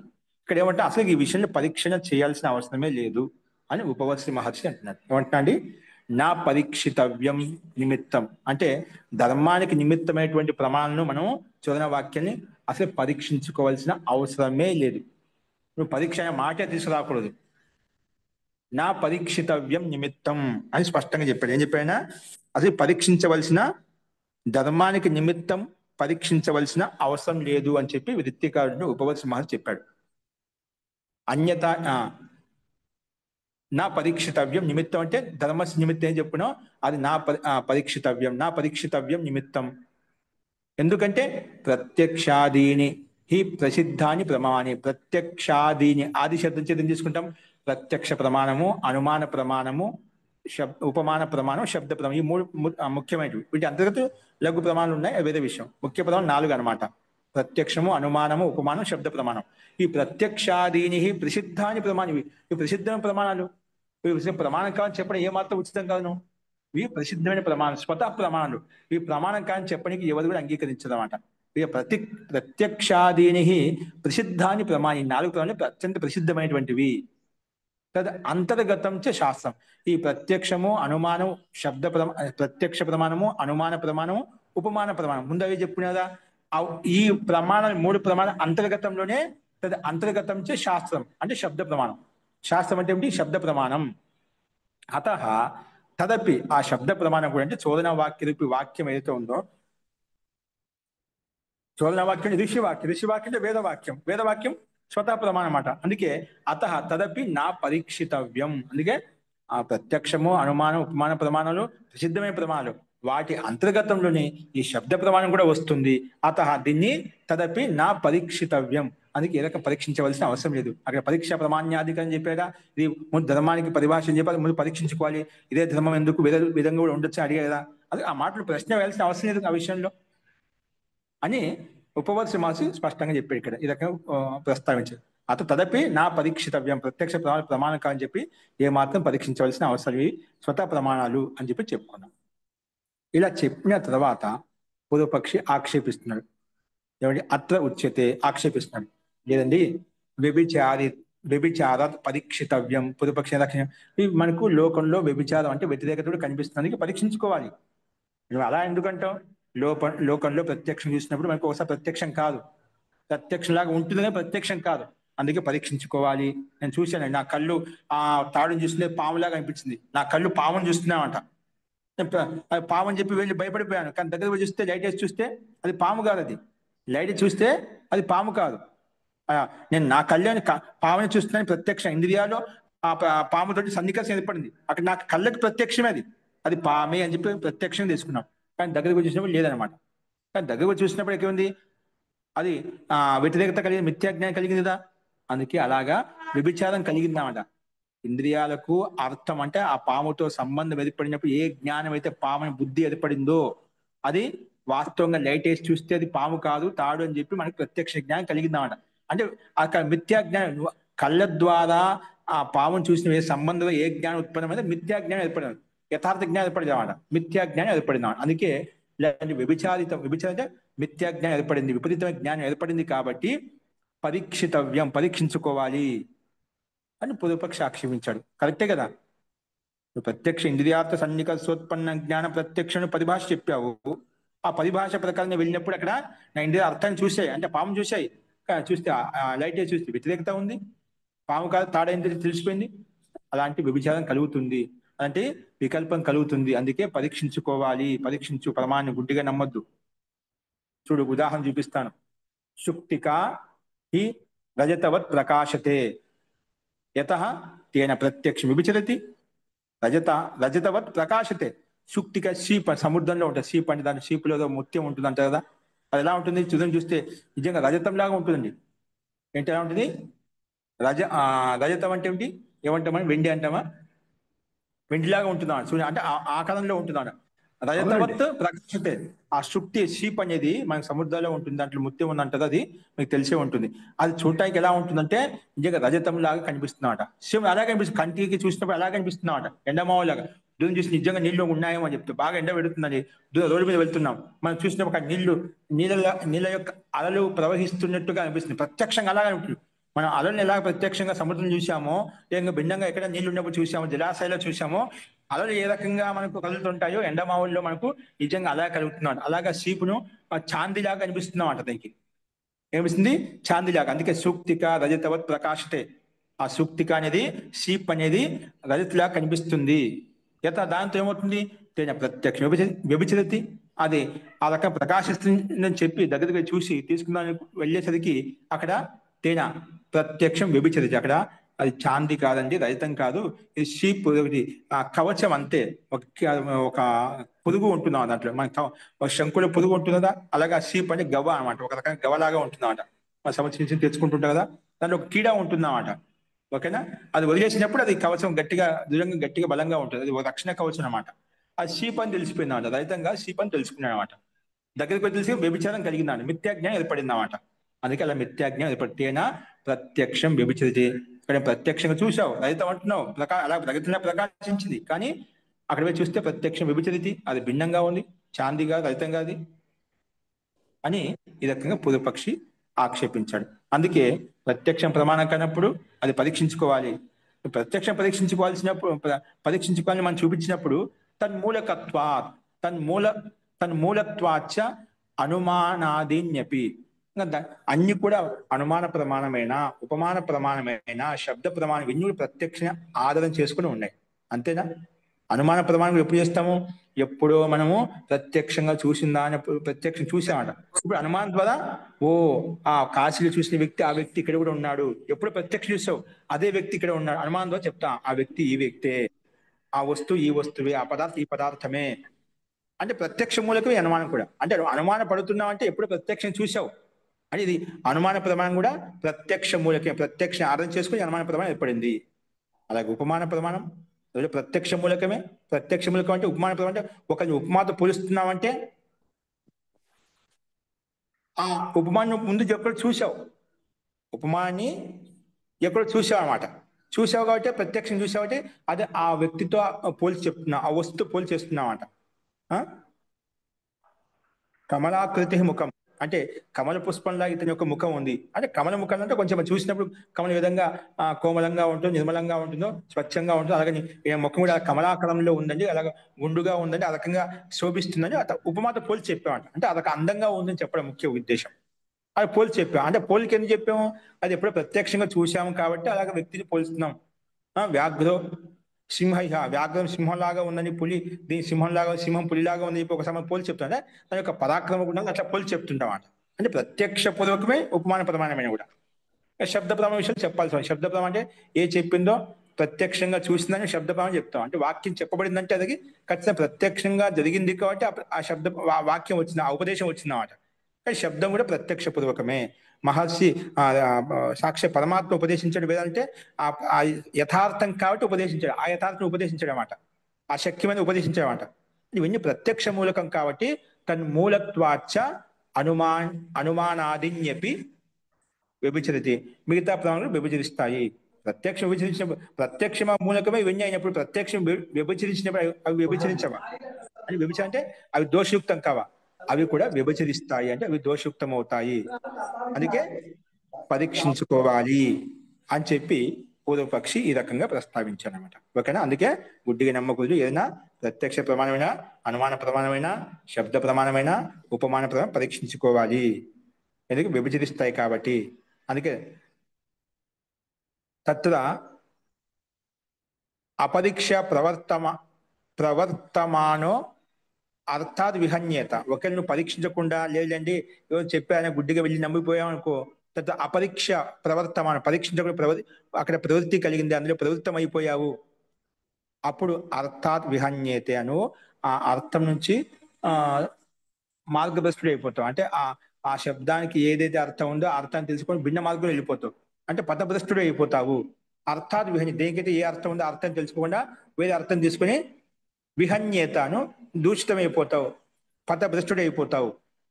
అనర్థం చ ఆప్నుయాత్ కదాచిత్, అలాగే వాని అర్థాన్ని కూడా పొందగలుగుతావు. ఏదో ఒక అర్థాన్ని, ఏదో కష్టాన్ని, దుఃఖాన్ని తెచ్చుకోగలుగుతామట. అనర్థం చ ఆప్నుయాత్ కదాచిత్, కదాచిత్ ఎప్పుడైనా నువ్వు అనర్థం అంటే నువ్వు ఏదైతే అర్థం పరీక్షకుండా గుడ్డిగా నమ్మేసావు అనుకో, దానివల్ల నీకు అనర్థం కూడా కలుగుతుంది, దోషం కలుగుతుంది, దుఃఖం కలుగుతుంది, బాధ కలుగుతుంది. ఇలా మార్గభ్రష్టుడు అయిపోతావు, వేరే భిన్న మార్గాలకు వెళ్ళిపోతావు అని పూర్వపక్షి ఆక్షేపించాడు. అందుకే తత్ర ఆ పరీక్ష ప్రవర్తమాన, పరీక్షించే గుడ్డిగా వెళ్ళినట్లయితే అర్థాత్ విహన్యత, ఏ అర్థమైతే ఉందో అర్థం నుంచి విఘాతం కలుగుతుంది, దోషయుక్తం అయిపోతావు, మార్గభ్రష్టుడు అయిపోతావు. అలాగే అనర్థం చ ఆప్నుయాత్ కదాచిత్, ఎప్పుడైనా అనర్థాన్ని కూడా పొందగలుగుతావు, దుఃఖాన్ని కూడా పొందగలుగుతావు అని చెప్పి ఈ రకంగా పూర్వపక్షి ఆక్షేపించాడు. అందుకే ప్రత్యక్షాది ప్రమాణం కూడా పరీక్షించుకోవాలి. స్వతः ప్రమాణం అయినప్పటికీ కూడా పరీక్షించుకుంటే నీకు వ్యాఘాతం కలగదు, దోషయుక్తం కాదు అని చెప్పి పూర్వపక్షి ఈ రకంగా ఆక్షేపించాడు. అప్పుడు సిద్ధాంతం ఏం చెప్తున్నా అంటే, నా ఏతదేవం, అలా కాదండి, నువ్వు అలా చెప్పడం, ఈ స్వతः ప్రమాణమైనటువంటి వాక్యాలను ఇలా చెప్పడం ఏమాత్రం ఉచితంగా, నా ఏతదేవం. ఎందుకు? ఏది ప్రత్యక్షం నా తది విభజిత, నువ్వు ఏదో ప్రత్యక్షం అంటున్నా అది ఎప్పుడు వ్యభిచారానికి లోనే కాదు. గట్టి చెప్తున్నాడు సిద్ధాంతం. ఏమంటాడు? ఏది ప్రత్యక్షం, ఏదో ప్రత్యక్షం అంటున్నావో నా తది వ్యభిచరతి, ఎప్పుడు వ్యభిచారానికి లోను కాదు. ఏది వ్యభిచరతి నా తద్ ప్రత్యక్షం, ఒకవేళ నువ్వు వ్యభిచరించదంటావంటే ప్రత్యక్షమే కాదు. వ్యభిచారానికి లోనమైంది, మిథ్యాజ్ఞానం కలిగిందంటే నువ్వు ప్రత్యక్షం కాదు. ఇంద్రియాల సన్నికర్షోత్పన్న జ్ఞానం, అర్థ సన్నికర్ష జరిగింది కదా, అది ప్రత్యక్షమైంది కదా, ప్రత్యక్షంగా పరిభాష ప్రకారం చెప్పుకున్నాం కదా, అది ప్రత్యక్షం విపరీత జ్ఞానం కలిగిందంటే అది నువ్వు ప్రత్యక్షం సరిగ్గా చూడలేదు. అది సేపుడు చాంది అనుకుని గుడ్డిగా నమ్మి వెళ్ళిపోయి చూసి అక్కడ మిథ్యాజ్ఞానం పడిందంటే అది నీ దోషం, అది ప్రత్యక్షం కాదు, అది నువ్వు సరిగ్గా ప్రత్యక్షం చూడలేదు. అందుకే ఏది వ్యభిచరితే నా తత్ప్రత్యక్షం, ఏదైతే వ్యభిచారానికి లోనైందో, దోషానికి లోనైందో, మిథ్యాజ్ఞానానికి లోనైంది అనుకోండి, అది అసలు ప్రత్యక్షమే కాదు. నువ్వు ప్రత్యక్షం అంటావా, అది ఎప్పుడు వ్యభిచరించదు, ఎలా ఉందో అలాగే చూపిస్తుంది, ఎలాగే లేదంతే, అది ప్రత్యక్షం అట. అందుకే స్పష్టంగా చెప్పాడు, ఏది ప్రత్యక్షం నా తది వ్యభిచరితి, నువ్వైతే ప్రత్యక్షం అంటే ఎప్పుడు వ్యభిచారానికి లోను కాదు, దోషయుక్తం కాదు, మిథ్యాజ్ఞానం కాదు. ఏది వ్యభిచరితి నా తది ప్రత్యక్షం, అది వ్యభిచరించిందంటావా, మిథ్యాజ్ఞ ఏర్పడిందంట, అది నువ్వు ప్రత్యక్షమే కాదు. కిం తది ప్రత్యక్షం, మరి అటువంటి ఏది ప్రత్యక్షం నువ్వు చెప్పు, నువ్వు కాదంటున్నావు కదా నేను చెప్పింది, కిం తది ప్రత్యక్షం అని పూర్వపక్షం మళ్ళీ అయితే ప్రత్యక్ష పరిభాష నువ్వు చెప్పయ్యా, ఏం చెప్తావు? మళ్ళీ దాన్ని ఇక్కడ ఉపవర్షి మహర్షి ఏం చెప్పా అంటే, మనం సత్ సంప్రయోగే పురుష ఇంద్రియానం బుద్ధి జన్మ తత్ ప్రత్యక్షం, ఇక్కడ పూర్వ తత్తు శబ్దం ఉంది, సత్ ప్రత్యక్షంలో అక్కడ మనం మూడు సూత్రం చెప్పుకున్నామట, 4వ సూత్రంలో. అంటే ఇక్కడ తత్తు శబ్దాన్ని సత్తు శబ్దాన్ని మార్చి చెప్పేశాడు అంతే. ఏం చెప్పాడు? అదే సూత్రాన్ని మహర్షి జైమిని శబ్దంలో తత్ సంప్రయోగి అనే చోట సత్ సంప్రయోగం 3 సూత్రంలో ఉంది, అక్కడ 4వ సూత్రంలో ఉంది సత్తు ఉందన్నమాట. సత్ సంప్రయోగే పురుష ఇంద్రియానం బుద్ధి జన్మ తత్ ప్రత్యక్షం అంటే ఇక్కడ ఏమో సత్ ప్రత్యక్షం అంటే ఈ సత్తు తత్తు శబ్దం మార్చేశాడు అంతే. అంటే సత్ ప్రత్యక్షం అనే చోట సత్ అనేది ముందు సంప్రయోగ పదంతో ఉండాలి, ఈ తత్ శబ్దము ప్రత్యక్షంతో ఉండాలన్నమాట. ఈ 2 శబ్దాన్ని మార్చేసి అర్థం చెప్పేసామన్నమాట. ఎవరు? ఉపవర్షి మహర్షి ఈ శబ్దాలను మార్చి తత్ సత్తు శబ్దాలను 2 మార్చి అర్థం చెప్పాడు అనమాట. చూడండి దానికి ఏం చెప్తున్నా అంటే, ఏది ప్రత్యక్షం అన్నప్పుడు తత్ సంప్రయోగే అంటే దేనికి ఏదైతే అర్థం సన్నికర్షంగా ఉందో దాంతో సంప్రయోగం చెందినప్పుడు ఏదైతే ప్రత్యక్ష జ్ఞానం ఉత్పన్నం అవుతుందో అది ప్రత్యక్షం, అది సత్తాత్మక ప్రత్యక్షం అన్నమాట. అంటే ఏ వస్తువు అంటే ఏ ఇంద్రియాలు ఏ వస్తువు సంపర్కం ఏర్పడినప్పుడు, ఇంద్రియాలకు మన కళ చూసినప్పుడు ఏ వస్తువు ఏ పదార్థం చూసినారో అది తత్ అంటే ఏ విషయం అయితే ఉందో ఏ పదార్థం అదే చూసినప్పుడు అది సత్తాత్మక ప్రత్యక్షం అవుతుందన్నమాట. నువ్వు ఇంద్రియాల ద్వారా ఏ వస్తువు ఏ పదార్థం చూసినావు అది కాకుండా భిన్నంగా అదే అని చెప్పి ఊహించుకుని చూసావు అనుకోండి, అది ప్రత్యక్షం కాదు. అందుకే పదాన్ని మార్చేసామట. తత్ సంప్రయోగి అంటే ఏ విషయానికి ఏ వస్తువుకి ఏ పదార్థానికి ఏ అర్థమైతే తత్ అంటే తస్మిన్ తత్ అంటే ఏ వస్తువు ఎలా ఉందో అలాగే చూడడం అన్నమాట. తత్ అంటే ఏంటి? తస్మిన్ తత్ అంటే ఏ వస్తువు ఎలా ఉందో అలా చూడే తత్ అంటాం అన్నమాట ఇక్కడ. అందుకే తత్ సంప్రయోగే పురుష ఇంద్రియానం బుద్ధి జన్మ, ఏ వస్తువు ఎలా ఉందో ఏ విధంగా ఉందో అలాగే ఇంద్రియాలు ఆ వస్తువుని పదార్థం చూసినప్పుడు ఏ బుద్ధి ఏర్పడుతుందో సత్ ప్రత్యక్షం, అదే సత్తాత్మటి యథార్థమైన ప్రత్యక్షము, అది ప్రత్యక్షం అనమాట అని దీనికి అర్థం ఈ రకం చెప్పాడు. దాన్ని ఓపెన్ చేసి చెప్తున్నాడు. యద్ విషయ జ్ఞానం తేన ఏవ సంప్రయోగే ఇంద్రియానం పురుషస్య బుద్ధి జన్మ సత్ ప్రత్యక్షం. యద్ విషయం జ్ఞానం అంటే ఏ వస్తువుకి ఏ పదార్థానికి ఏ రకమైన జ్ఞానం ఉందో, ఏ రకమైన స్వరూపం ఉందో, తేనైవ సంప్రయోగ దానితోనే సంప్రయోగం కలగాలన్నమాట. ఇప్పుడు సీప్ అంటే సీపులోనో సీపు బుద్ధే ఉండాలన్నమాట. ఓకేనా? అక్కడ సీప్ అని చెప్పాం, సీపులో సీపు బుద్ధే ఉండాలి, బిండె బుద్ధి ఉండకూడదు అన్నమాట. ఇప్పుడు పాము రూపంలో బుద్ధి ఉండాలన్నమాట, పామును తాడని చెప్పి బుద్ధి ఉండకూడదు అన్నమాట. ఓకేనా? అంటే ఏ పదార్థం ఎలాగ ఉందో అలాగే చూడడం. తస్మిన్ తత్ పామునైతే పాముగా చూడాలి, తాడగా చూడాలన్నమాట. అని మిథ్యాజ్ఞానం కలుగుతుందో లేని ఉన్నట్టుగా కలుగుతున్నా నీ దోషం అయిపోతున్నావు అంట. అందుకే ఏం చెప్పా అంటే ఏది విషయ జ్ఞానం, ఏ వస్తువు ఏ పదార్థం ఎలాగైతే ఉందో, ఏ విషయ వస్తువుతో యుక్తమై ఉందో, ఏ జ్ఞానంతో యుక్తమై ఉందో, ఏది విషయ జ్ఞానం తేన ఏవ సంప్రయోగ దాంతో సంప్రయోగం ఉండదు, దాంతో సంపర్కం ఏర్పడమాట, భిన్నంగా ఏర్పడకూడదు. తేన ఏవ సంప్రయోగే ఇంద్రియాణం అంటే పురుషాణం ఇంద్రియాణం పురుషస్య సంప్రయోగే అంటే తేనైవ అంటే దాంతో సంప్రయోగం ఏర్పడినప్పుడు ఇంద్రియానం పురుషస్య బుద్ధి, ఆ ఇంద్రియాలకు పురుషుని యొక్క ఏ బుద్ధి అయితే ఏర్పడుతుందో, ఆ ఇంద్రియాలకు పురుషుని యొక్క ఇంద్రియాలకు ఏ బుద్ధి అయితే ఏర్పడుతుందో, ఏ జ్ఞానం అయితే ఉత్పన్నమవుతుందో అది ప్రత్యక్షం అవుతుంది. అంటే ఏ వస్తువు ఏ పదం ఎలాగైతే ఉందో అదే విషయంతో సంప్రయోగం చెందినప్పుడు పురుషునికి పురుషుని యొక్క ఇంద్రియాలకు ఏ బుద్ధి జ్ఞానం ఏర్పడుతుందో అది ప్రత్యక్షము. ఒకవేళ అలా కాకుండా ఏది అన్య విషయ జ్ఞానం అన్య సంప్రయోగే భవతి నా తత్ ప్రత్యక్షం. ఇంద్రియాల ద్వారా ఏ విషయ వస్తువుతో యుక్తమై ఉందో, ఏ రూపంతో యుక్తమైందో, ఏ జ్ఞానంతో యుక్తమైందో ఆ రూపం కాకుండా ఇంద్రియాలతో అన్య విధంగా ఊహించుకున్నాం. చూస్తున్నాయి, కళ్ళు చూస్తున్నాయి, కానీ అక్కడ పామును తాడు పాము చూసాం అంటే అన్య విషయం. అన్యట్లో తస్మిన్ తత్తు కాకుండా అతస్మిన్ తత్తు చూస్తున్నాం. ఏదో అలా కాదో తాడు పాము కాదో ఆ తాడుని పాముగా అనుకుంటున్నాం, పాము రూపంలో ఉందని తాడు అనుకుంటున్నాం. అలాగా లేదైతే లేదు అని అలా ఊహించుకున్నాం. అందుకే ఏది అన్య విషయ జ్ఞానం, ఏ విషయ జ్ఞానం అయితే ఉండాలో ఆ విషయ జ్ఞానం కాకుండా వేరే విషయ జ్ఞానంతో యుక్తం అయిపోయావు. నీ కళ్ళు నీ ఇంద్రియాలు భిన్నంగా తీసుకున్నాయి. అందుకే ఏది అన్య విషయ జ్ఞానం అన్య సంప్రయోగి, ఏ రకమైన జ్ఞానం తీసుకున్నా ఆ రకమైన అన్యంగా భిన్నంగా తీసుకున్నామట. అన్య సంప్రయోగ పోతుంది నా తత్ ప్రత్యక్షం. అది భిన్న ఏ వస్తువు ఎలా ఉంది అలా కాకుండా భిన్నంగా తీసుకున్నా ఏమవుతుంది?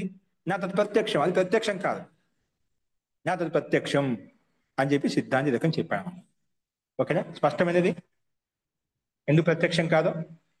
ఏ వస్తువు ఏ పదార్థం ఎలాగైతే అలాగే తీసుకో, ఆ ఇంద్రియాలు అదే విధంగా తీసుకుంటే ప్రత్యక్షం అవుతుంది. ఇంద్రియాలు అలా కాకుండా ఏ వస్తువు ఎలా ఉందో ఏ రూపం ఎలా ఉందో అలా కాకుండా భిన్నంగా తీసుకున్నా అంటే అది ప్రత్యక్షం కాదు. అంటే మహోదయ ఇక్కడ ఇప్పుడు చెప్పని చూసినప్పుడు ఆ చెప్ప తాలూకా రంగు మనకి అంటే ఒక సూర్యరశ్మి లేకపోతే నీటిలో ఉండడం వల్ల అది రజతంగా కనబడిందే అనుకోండి, మనం అది రజతంగా తీసుకున్నప్పుడు అది అతస్మిన్, అంతే కదా మహోదయ? అతస్మిన్. మరి మన జ్ఞానంతో ఇది కాదు అని తెలుసుకోవడం తస్మిన్, అంతేనా? అలా చెప్తారా? అది ఓకే ఓకే అదే వస్తాం. ఇప్పుడు నువ్వు చెప్పే బాగానే ఉందండి. ఇప్పుడు ఆ సమయంలో నా బుద్ధి సీపులాగా నా కన్నులాగా చెప్తున్నాయి, ఇది పాము కానీ పాములాగా నాకు అన్ని చూపిస్తాయి, ప్రత్యక్షం, నాకు అదే ప్రత్యక్షం అవుతుంది. ఇప్పుడు నువ్వు ఎలా చెప్పగలుగుతావు? ఇప్పుడు ఆ సమయం నా బుద్ధి ఏం చెప్తుంది? అది పాము కాకపోయినా పాములాగా చూపిస్తుంది, నాకు బుద్ధి నాకు అలాగే ప్రత్యక్షం కనిపిస్తుంది. ఇప్పుడు దీనికి ఈ ఇంద్రియాల సన్నికర్షణ ఇదే జ్ఞానము, ఇది జ్ఞానం ఎలా తెలుస్తుంది? ఆ సమయంలో ఆ కాలంలో నా బుద్ధిని శివుడు శాంతిలాగా చూపిస్తుంది, పామును తాడులాగా చూపిస్తుంది, తాడును పాములాగా చూపిస్తుంది. నా బుద్ధి అప్పుడు అలాగే ఇంద్రియాల సన్నికర్షణ అలాగే కనిపిస్తున్నామాట, యథార్థంగా అలా కనిపిస్తున్నామాట, నా మనసు కూడా అలా చెప్తున్నామాట. అప్పుడు ఇది ప్రత్యక్షం, ఇది అప్రత్యక్షం, ఇది తస్మిన్ తత్, ఇది తస్మిన్ అతత్ కాదని ఎలా తెలుస్తుందండి? కథం జ్ఞాయితే? నువ్వు చెప్పే బాగానే ఉంది, కానీ నా బుద్ధి ఇప్పుడు పాములాగా అనిపిస్తున్నాను, పాములను చూసుకొని నేను భయపడిపోతున్నాను. నా బుద్ధి అలా ఏర్పడిందన్నమాట. అలా చాలాసార్లు మనం ప్రత్యక్షం చూస్తాం కదా, అప్పుడు మన బుద్ధి మన నిజంగానే చాలాసార్లు అతస్మిన్ తత్తుగా భావిస్తాం, లేదని అలా భావించి భయపడిపోతుంటాం, నిజంగా వాస్తవంగా లేదా ఉందని చెప్పి. ఓకేనా? ఇప్పుడు నా మనసు నా బుద్ధి ఇంద్రియ సన్నికర్షణ నా కళ్ళు అప్పుడు సాక్షాత్ అలాగే చెప్తున్నాయి, నేను ఎలా దాన్ని నమ్మకుండా ఉంటాను. ఇది కాదు, ఇది అసలు ఇది నిజంగా అది పాము కాదు, తాడుగా పాము అని చెప్పి ఎలా చెప్పు, ఆ నిశ్చయం ఎలా అవుతుంది? ఏ సమయం చూసినా అక్కడ నిజంగా పాములా కనిపిస్తుంది, అది నేను భయపడిపోతున్నాను. అది ఎలా తెలుస్తుంది? ఇది పాము కాదు, తాడు కాదు పాము అని ఎలా నిశ్చయించుకుంటాం? అది ప్రతిపక్ష అడుగుతున్నాడు. కథం పునః ఇదం అవగమ్యతే, నువ్వు చెప్పిన విధం ప్రకారంగా అది నిశ్చయంగా దీనికి అర్థం ఇదే. ఈ తస్మిన్ తత్ తేనేవ తత్ర ఆ సంబంధ తేనేవ తత్ర నా ఆ సంబంధ అని చెప్పి ఎలా తెలుస్తుంది? కథం అవగమ్యతే ఇదం, కథం అవగమ్యతే ఎలా తెలుస్తుంది? ఇదం దాన్ని అడుగుతూ ఓపెన్ చేసి చెప్పాడు. ఇదం తత్ సంప్రయోగ, ఇది దాంట్లో ఏ విషయ జ్ఞానంతో యుక్తం, అదే దాంట్లో సంపర్కం ఏర్పడింది, అదే సంబంధం ఏర్పడింది. ఇదం అన్య సంప్రయోగ ఇది, ఇది ఏ అర్థం ఏ స్వరూపం ఏ పదం ఎలా ఉంది అలా కానీ భిన్నంగా అన్య సంపర్కం ఏర్పడింది ఎలా తెలుస్తుంది ఆ సమయంలో ఆ బుద్ధి ఆ క్షణంలో? ఈ పూర్వపక్ష బాగానే అడిగాయి కదా ఇక్కడ. నిజంగా వాస్తవంగా మనం మోసపోతుంటామంట.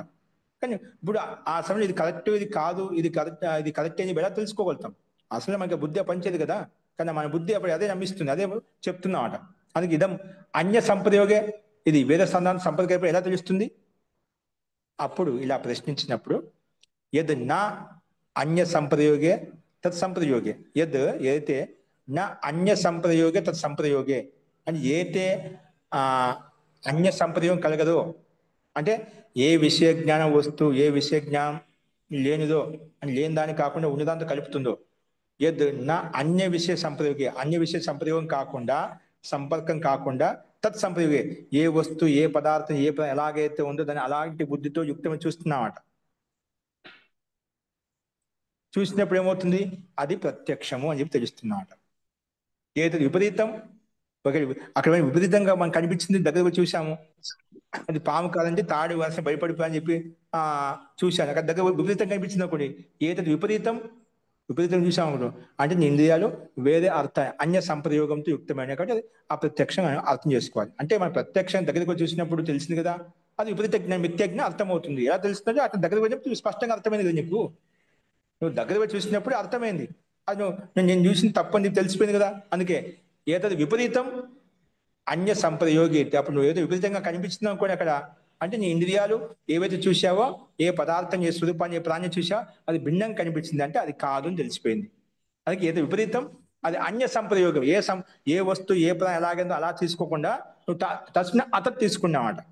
ఏది ఎలా ఉంది అలా కానీ భిన్నం తీసుకున్నావు, అన్య సంప్రయోగం తీసుకున్నావు, అన్య సంపర్కంతో యుక్తం అయిపోయావు, అది మిథ్యాజ్ఞానం తెలిసిపోతుంది అని చెప్పి ఈ రకంగా అన్నాడు. అలా చెప్పిన తర్వాత కూడా మళ్ళీ ఏమంటున్నా అంటే కథం జ్ఞేయం యత్ సుక్తికాయామపి రజతం మన్యమానో రజత సన్నికృష్టం మే చక్షురితి మన్యేత. నువ్వు ఎలా చెప్పగలుగుతుంది ఈ మాట? నేను సుక్తి ఆ సీపుని చూసినప్పుడు ఎత్తు సుక్తికాయమపి రజతం మన్యం, అప్పుడు నా కళ్ళు ఆ సీపుని చూసిన తర్వాత రజతంలా కనిపిస్తున్నాను. సేమ్ అది నిజంగా రజతం ఎలా ఉందో అలా కనిపిస్తుంది. దూరం నుంచి ఎండమావులు కళ్ళలా చూసినప్పుడు ఎండమావులు అంటే ఎట్లా ఉంటాయి, అక్కడ అల్లలా నీళ్ళు ఉన్నట్టుగా కనిపిస్తుంది. ప్రత్యక్ష నా ఇళ్ళు నా కళ్ళలా చూపిస్తున్నాయి. అలాగా అందుకే రజతం మన్యమాన, లేదంటే నా ఎండల కాలంలో దూరంగా రోడ్డు మీద చూసినప్పుడు ఆ నీళ్ళలాగా అల్లలా కనిపిస్తున్నాయి, లేదా చీకట్లో ఉన్నప్పుడు పాము తాడులా కనిపిస్తుంది, లేదా తాడు పాములా కనిపిస్తుంది. అక్కడ ప్రత్యక్ష నా కళ్ళలాగా చెప్తున్నాయి అన్నమాట. అలాగా దీని ఇక్కడ ఒకే ఉదాహరణ ఇచ్చారు, మిగతా రెండు ఉదాహరణ నేను చెప్పాను. ఇక్కడ రజతం మన్యమానం, అలాగే లేదంటే అక్కడ పాము అని చెప్పి తీసుకొని, లేదంటే అక్కడ నీళ్లు ఉన్నాయని తీసుకొని దూరంగా చూస్తే అలలా కనిపిస్తున్నాయని చెప్పి అది అలా నీ మనసు అంగీకరించిన నీ బుద్ధి నీకు అలా చెప్తున్నాయి, కళ్ళు అలాగే చూపిస్తున్నాయి అన్నమాట. అంటే ప్రత్యక్షంగా ఎప్పుడు చూసావు కాబట్టి ప్రత్యక్షంగా చూసిన సమానంగా ఇప్పుడు అలాగే అలలు కనిపిస్తున్నాయి, ఆ పాము కనిపిస్తుంది, అలాగే ఇక్కడ ఉంది సీపు రజతంలా కనిపిస్తుంది అన్నమాట. అందుకే రజతం సన్నికృష్టం, ఆ సన్నికృష్టం ఏర్పడినప్పుడు మే చక్షురాది మన్యేత, అలాగే ఆ సంపర్కం అలా కనిపిస్తున్నాయి, ఎండమావులా కనిపిస్తుంది, రజతంలా కనిపిస్తుంది, లేకపోతే పాములా కనిపిస్తుంది చెప్పి నా కళ్ళు అలాగే చూస్తున్నాయి. మే చక్షురితి మన్యేత, నా కళ్ళు అలాగే చూస్తున్నప్పుడు ప్రత్యక్షంగా నాకు అది చూపిస్తున్నామాట. కాబట్టి నువ్వు ఎలా చెప్పగలుగుతావు అట్లాగా నా కళ్ళు అలాగే చూపిస్తున్నాయి అన్నప్పుడు బాధకం హి ఎత్ర జ్ఞానం ఉత్పత్తి, ఒకే బాధక జ్ఞానం ఉత్పన్నమైంది. అంటే దగ్గరకు చూసినప్పుడు ఇది ఇలా కాదని చెప్పి బాధక అంటే దుఃఖ అంటే విపరీత జ్ఞానం ఏర్పడి, ఓ నేను అలాగా ఇలా ఉంది అలా ఊహించుకున్నా అని చెప్పి దగ్గరికి పోయినాక జింకలు పరిగెడుతూ ఉంటుంది నీళ్లు అని చెప్పి, కానీ దగ్గరికి వెళ్ళిన దాకా నిరాశపడిపోయి నీళ్ళు లేవని చెప్పి అలా ఉండిపోతుంది. అలాగే పరిగెత్తకుండా ఎండమావులు ముందుకు వెళ్ళిపోతుంటాయన్నమాట, కానీ దగ్గరికి వచ్చేసినప్పుడు అక్కడ ఏమి ఉండవన్నమాట, అలాగే అలసిపోయి బాధపడుతుందన్నమాట. అలాగా సీపుడు చాంది అని చెప్పి ఆ మనసు అంగీకరించి కళ్ళ ద్వారా ఆ నిజం అనుకునే వ్యక్తి దగ్గరకు చూసినప్పుడు అది భిన్నంగా కనిపిస్తుంది అన్నమాట. అందుకే ఏమంటున్నా ఇక్కడ బాధకం ఎత్త జ్ఞానం బాధక జ్ఞానం ఎక్కడైనా ఉత్పన్నమైనప్పుడు నా ఏతదేవం అప్పుడు అది అది కాదని చెప్పి తెలిసిపోతుంది. నా ఏతదేవం అంటే మిథ్యా జ్ఞానం ఇది, మిథ్యా జ్ఞానం తెలుస్తుంది. అంటే తత్ అన్య ప్రయోగే, అంటే తస్మిన్ తత్ కాకుండా తస్మిన్ అతత్లో తీసుకున్నామట. తత్ అన్య సంప్రయోగ, అన్య సంప్రయోగం ఏర్పడింది అంటే అన్య సంబంధం ఏర్పడినమాట. ఏ వస్తువు ఏ పదార్థం ఎలాగైతే ఉందో అలా కాకుండా భిన్నంగానే ఊహించుకున్నావు, భిన్నంగా అది కల్పించుకుంటే తప్పు అయిపోయింది, అన్య సంప్రయోగం అయిపోయింది, అన్య సంప్రయోగం ఏర్పడినమాట. అది మిథ్యాజ్ఞానం తెలుస్తున్నది. అందుకే విపరీతం తత్ సంప్రయోగే ఇది, అంటే అది తత్ సంప్రయోగం కాకుండా విపరీతం, ఆ విపరీతంగా అయితే కనిపిస్తుందో అది భిన్నంగా మనకు అర్థమవుతుంది. దాన్ని ఓపెన్ చేసి చెప్పాడు. విపరీతం తత్ సంప్రయోగే ఇది అని చెప్పి చెప్పుకున్నాం. ప్రాగ్ బాధక జ్ఞానాత్ ఉత్పత్తి కథం అవగమితే మళ్ళీ ప్రతిపక్షం అంటే ఇది మనకు మిథ్యా జ్ఞానం అని తెలుసుకోవడానికి, అంటే ఈ మిథ్యా జ్ఞానం తెలుసుకోవడానికి ముందు ఎలా తెలుస్తుంది? ప్రాగ్ బాధక జ్ఞానోత్పత్తే, అంటే ఈ జ్ఞానం ఉత్పన్నం కావడానికి ముందు మనకి ఈ విషయం అదే ఎలా తెలుస్తుంది? అర్థమైందా? ఇప్పుడు మనకు మిథ్యా జ్ఞానం ఏర్పడింది, కానీ ఆ మిథ్యా జ్ఞానం ఏర్పడడానికి ముందు మనకి ఆ బుద్ధి ఎందుకు కలిగింది? అక్కడ ఇది నిశ్చయం, ఇది పామే, ఇది చాంది అని చెప్పి ఎందుకు అలా అనిపించింది? ప్రాక్ బాధక అంటే బాధక జ్ఞానం ఉత్పన్నం కావడానికి ముందు ఇది ఎలా తెలిసింది ఇది అదే అని చెప్పి? ప్రాక్ బాధక జ్ఞాన ఉత్పత్తి కథం అవగమ్యతే, ఈ మిథ్యా జ్ఞానం బాధక జ్ఞానం, బాధను ఉత్పన్నం చేసే జ్ఞానం చెప్పడానికి ముందు ఎందుకు తెలియలేదు? అది ఎలా తెలుస్తుంది? తర్వాత తెలిసింది, మనకు పోయినా తెలిసి, అందుకే ముందు ఎందుకు నాకు అనిపించింది? ప్రత్యక్షంగా అనిపించింది, యథార్థంగా కనిపించింది. అందుకే ప్రాక్ బాధక జ్ఞానోత్పత్తి అంటే అంటే ఆ జ్ఞానం ఉత్పడానికి ముందు కథం అవగమ్యతే ఎలా తెలుస్తుంది? యదా నా తత్కాలే సమ్యక్ జ్ఞానస్య మిథ్యా జ్ఞానస్య వా కశ్చిత్ విశేష, ఎందుకంటే నేను చూసినప్పుడు నా కళ్ళ ద్వారా ఆ వస్తువుని చూసినప్పుడు, ఆ పదార్థం చూసినప్పుడు, ఆ పదాన్ని చూసినప్పుడు నాకు అదే అనిపించింది అన్నమాట ఆ కాలంలో, ఆ సమయంలో. అందుకే అదే అంటున్నాడు, యదా నా తత్కాలే ఆ కాలంలో, ఆ సమయంలో సమ్యక్ జ్ఞానస్య మిథ్యా జ్ఞానస్య, సమ్యక్ ఇది మంచి యథార్థమైన జ్ఞానం, ఇది మిథ్యా విపరీతమైన జ్ఞానం ఎలా తెలుస్తుంది? ఎందుకగా అక్కడ ఇది మంచిది, ఇది యథార్థం, ఇది అయథార్థం చెప్పి ఆ సమయంలో, ఆ కాలంలో కశ్చిత్ విశేష, అక్కడ ఏ విశేషం అంటూ ఏం లేదు ఆ సమయంలో, ఆ క్షణంలో. ఇప్పుడు నా కళ్ళు చూస్తున్నాయి, చీకటిగా ఉంది, పాముని తీసుకున్నాం, అది పాము కాదు తాడండి, తాడక పాము, అప్పుడు ఇలా నిర్ణయించుకోవాలి. బాధక జ్ఞానం ఎప్పుడు ఉత్పన్నం, దగ్గర చూస్తా నీకు లైట్ వేసిన నీకు బాధక జ్ఞానం ఉత్పన్నమైంది, కానీ ఆ సమయంలో ఉత్పన్నం కాలేదు కదా. ఆ సమయంలో ఏ పదార్థ విశేషం అంటే ఏం లేదు, కశ్చిత్ అవిశేష అంటే ఏ విశేషం లేదు అక్కడ. అప్పుడేమో ఇది సమ్యక్ జ్ఞానమా సమ్యక్ జ్ఞానం కాదా, యథార్థమా అయథార్థం చెప్పి అక్కడ ఆ సమయంలో, ఆ కాలంలో మనకు ఆ బుద్ధి లేదన్నమాట. అందుకే కానీ ఆ బుద్ధి ఎప్పుడైతే ఆ సమయంలో, ఆ కళ్ళ మనకు విశేషం అంటే ఏం కనిపించలేదు, సమానంగానే ఉన్నాయి. అందుకే మనకు ఆ బుద్ధి ఏదైతే కనిపించిందో కళ్ళ ద్వారా ఏదైతే అంగీకరించో అదే స్వీకరించామన్నమాట. ఆ సమయంలో మాత్రం ఇది సమ్యక్ జ్ఞానం, ఇది అసమ్యక్ జ్ఞానం చెప్పి తెలియజేది అన్నమాట అని పూర్వపక్షి ఆ రకంగా మళ్ళీ అడిగినప్పుడు, యదాహి చక్షురాదిభి ఉపహతం మనోభవతి ఇంద్రియం వా తిమిరాదిభి వా, అంటే ఎప్పుడైతే చక్షురాదిభి ఉపహతం మనః, అంటే కళ్ళు ఎక్కడైతే ఉన్నాయో నీ మనసు కూడా అక్కడే ఉందనుకోండి. నేను చెప్పాను నీ కళ్ళతో పాటు నీ మనసు అక్కడే ఉండాలన్నమాట. అది మనసు అంటే అన్ని అవలోకనం చేస్తున్నారు, దాన్ని బాగా ఆలోచన చేస్తున్నాడు. పాము అయితే కొంచెం కదలికలు ఉంటాయి, ఈ రకంగా కొంచెం గతివిధి నడుస్తూ ఉంటుంది, ప్రాణం అనేది కొట్టుకుంటూ ఉంటుంది, అలాగే కొన్ని లక్షణాలు ఉంటాయి కదా పాముకేం తాడుకేనా, ఓకేనా? అలాగే ఇక్కడ ఏమంటున్నాడే, యదాహి చక్షురాదిభి ఉపహతం మనోభవతి, ఉపహతం అంటే దూషితం అవుతుందో, అంటే కళ్ళ ద్వారా చూసినప్పుడు మనసు అక్కడ భిన్నంగా ఊహించిందట.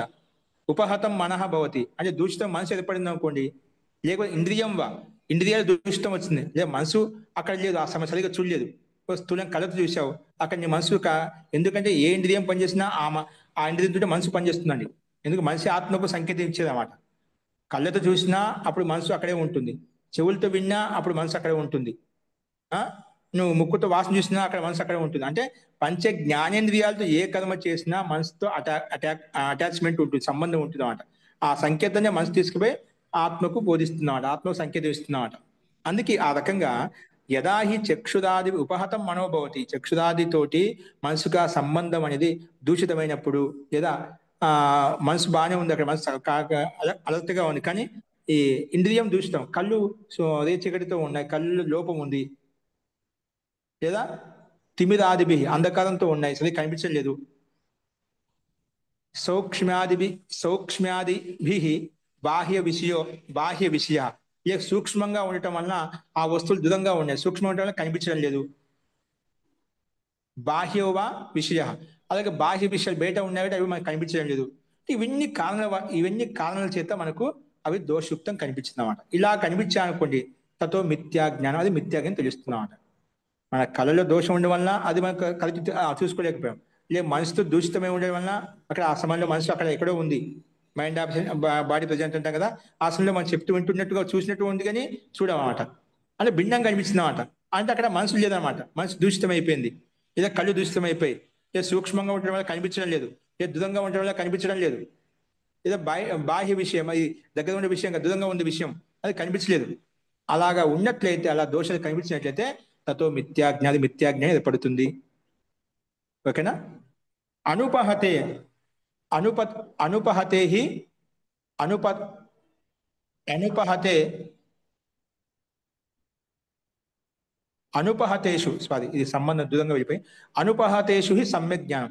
ఇలాగా అనుపహత అంటే ఉపహతం కాకుండా, దూషితం కాకుండా, అంటే మనసు దూషితం కాలేదు, ఈ ఇంద్రియాలు దూషితం కాలేదు, అంటే ఇంద్రియాలు, ఈ కళ్ళు బాగున్నాయి, చెవులు బాగున్నాయి, ఇంద్రియాలు అన్ని బాగున్నాయి, ఆ మనసు కూడా బాగానే ఉంది, ఆ వస్తువు సూక్ష్మంగా లేవు, బాగానే ప్రకాశం వేసినట్టు లైటింగ్ ఉంది కాబట్టి బాగా కనిపిస్తున్నాయి, బాహ్య వస్తువు కూడా బాహ్య వస్తువు ఏదని చెప్పి బాగా తెలుస్తుంది, అలాగే దూషితం కాదు అన్నమాట.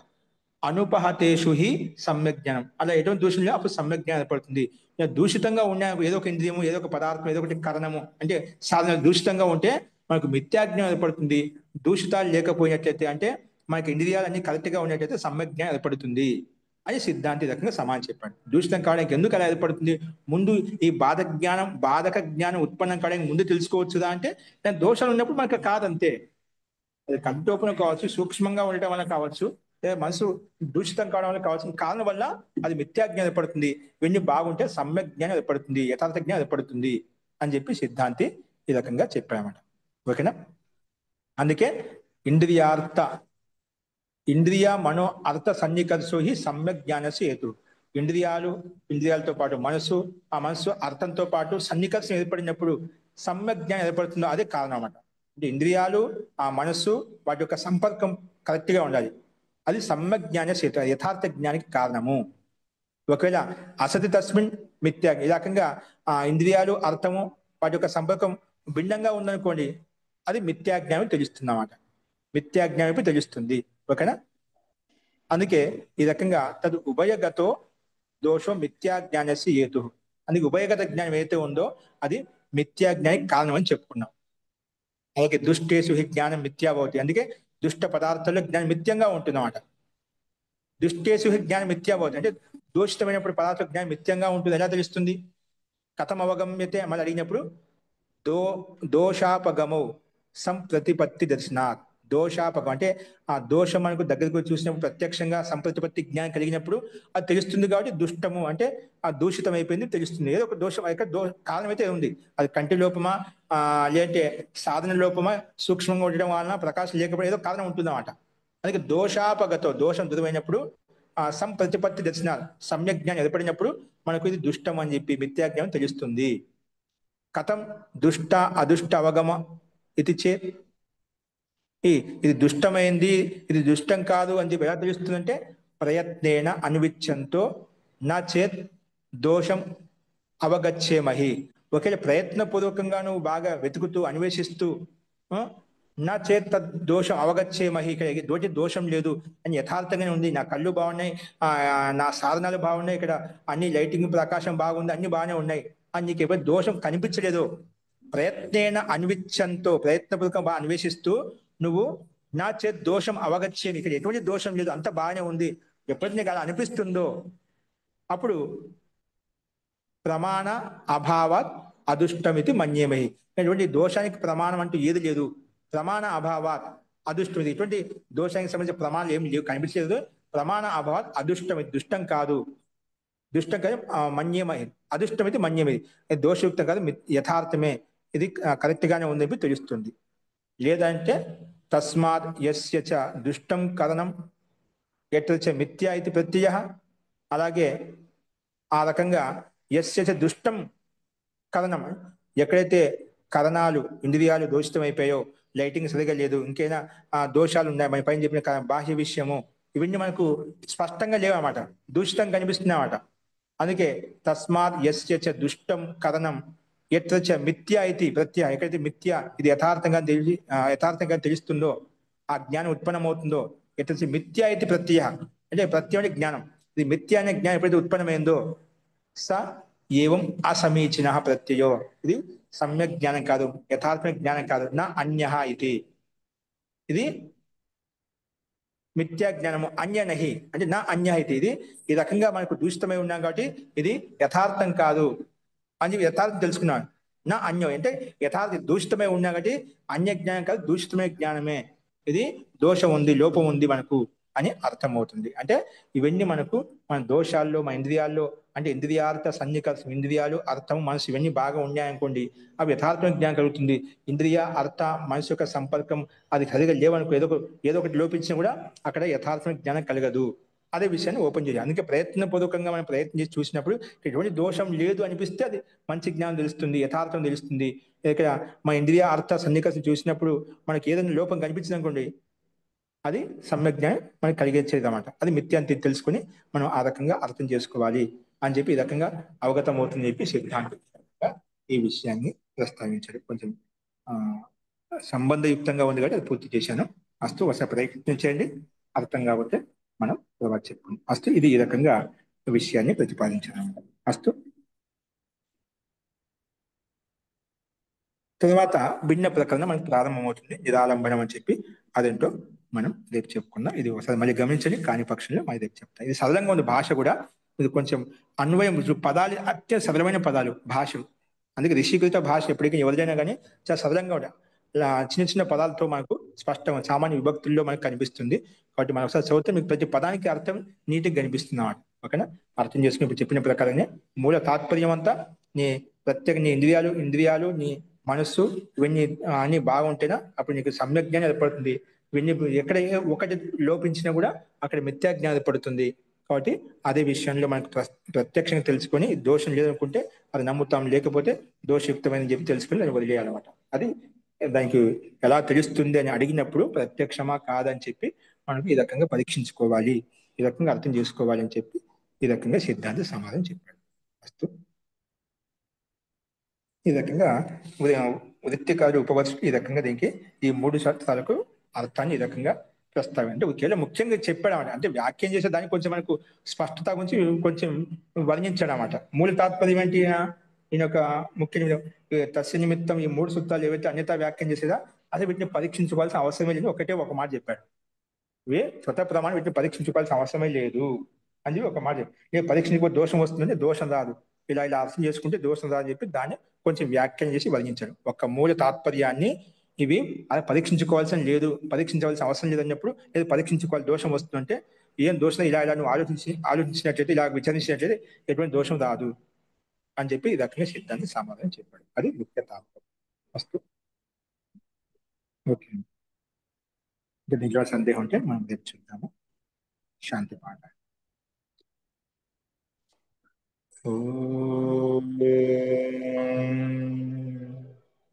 सर्वे भवन्तु सुखिनः, सर्वे सन्तु निरामयाः, सर्वे भद्राणि पश्यन्तु, मा कश्चित् दुःखभाग् भवेत्।